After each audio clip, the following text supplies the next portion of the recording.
Olá pessoal, tudo bem? Começando o nosso podcast de hoje com abordagens sobre a taxação para compras feitas em sites como Shein, Shopee, entre outros que o governo brasileiro quer adotar. Haddad, o nosso ministro da Economia, joga luz nas compras que não pagam impostos, que além da concorrência desleal, subtraem empregos dos nossos trabalhadores. De 30 a 800 dólares. Como outros países isentam compras internacionais de impostos? Com a justificativa de proteger a indústria nacional e aumentar a arrecadação, o governo Lula pretende adotar medidas que podem deixar as compras internacionais online de sites como Shein e Shopee mais caras. Sem citar sites específicos, o governo alega que esse setor tem cometido fraudes, como empresas usarem nomes de pessoas físicas ou dividirem as compras em pacotes menores, a fim de deixar de pagar o imposto de 60% sobre produtos importados. O modelo atual brasileiro é similar ao de 85 outros países, segundo lista divulgada pela Global Express Association, com valores menores ou maiores a depender de cada nação. Outras, como a Argentina, cobram por todo e qualquer produto,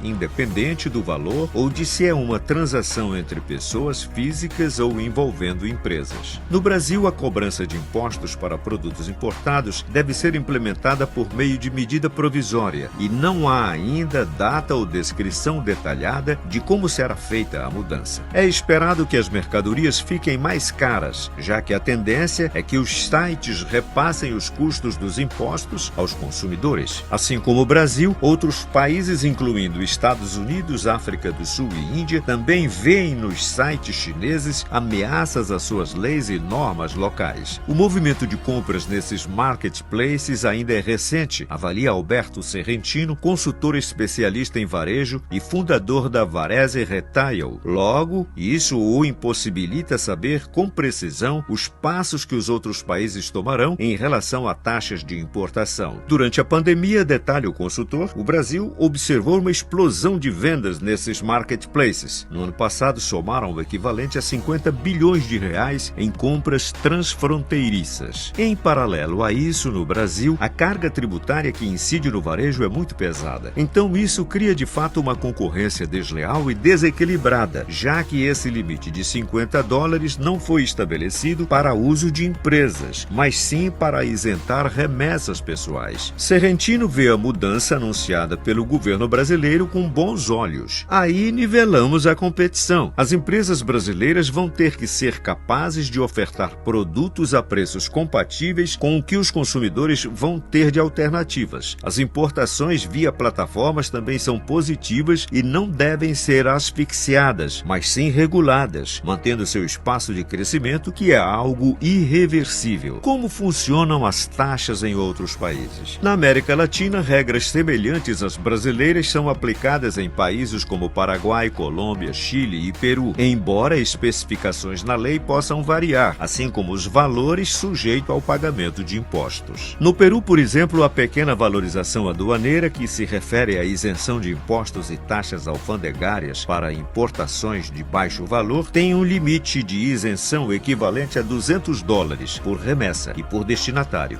desde que a importação seja realizada por pessoa física e para uso próprio. Empresas não estão aptas ao benefício e devem pagar alíquotas de imposto que variam de 0 a 20% sobre o valor aduaneiro da mercadoria importada. A Argentina é um dos países vizinhos que não tem isenção de taxa, mesmo para importações de pequeno valor. De acordo com informações do governo, produtos importados para consumidores finais são tributados pelo imposto para uma Argentina inclusiva e solidária, que é de 30% sobre o valor da mercadoria importada e é usado para financiar políticas sociais e econômicas. Para produtos importados destinados a empresas, a Argentina aplica o regime de direito de importação aduaneira. As alíquotas variam, podem chegar até 35%, dependendo do tipo de mercadoria importada. Entre 85 países, o Chile é a nação com regime de isenção de impostos para importações com o menor valor, abaixo de 30 dólares, de acordo com informações da Global Express Association. A regra vale tanto para consumidores finais como para empresas. Ao passar o valor de 30 dólares, são aplicados impostos de importação e impostos sobre valor agregado, o IVA, sobre o o valor total, incluindo o custo de transporte e seguro. Já o maior valor de importação com isenção é dos Estados Unidos, que estabelece que, para que não sejam cobradas taxas, as mercadorias não podem exceder o valor de $800 para consumidores finais e $2.500 para importações comerciais. Mas o que se discute hoje é a necessidade de cobrar os tributos de quem os deve, em vez de aumentar a carga tributária. É uma medida necessária, afinal existem pessoas que são devedoras de um tributo que não está sendo recolhido em razão de uma situação fraudulenta, diz Tatiane Piscitelli, coordenadora do Núcleo de Direito Tributário do Mestrado Profissional da FGV, a Fundação Getúlio Vargas. Temos contêineres inteiros que chegam com nomes de pessoas físicas remetendo mercadorias que não